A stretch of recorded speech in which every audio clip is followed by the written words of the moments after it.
nagtataka na rin ako, bakit biglang ganun na lang magsalita yung mga tao? Hindi ko alam eh. Tanungin nga natin to. Kuya! Kuya! Kuya! Kuya! Kuya! Pwedeng malaman kung kailan nagsimula itong ganitong pangyayari sa atin? Dehin ko lamang eh. Singpagi ko, tad balik na, tasali ko. Oh!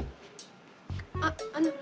Eh, hindi raw niya alam. Basta pagising niya, baliktad na raw siya magsalita. Hala, ganyan din yung nangyari sa amin sa bahay. Pagising ko, baliktad na magsalita yung nanay at tatay ko. Tapos, ilang sandali lang, yung kapatid ko ganun na din. Pero bakit nga tayong dalawa walang nangyayari sa atin? Okay pa rin tayo. Repa. Kit ba dehin kayo tad balik na magsali? Sorry. Ang problema nila ay nalantad. Salita ng lahat ay baliktad.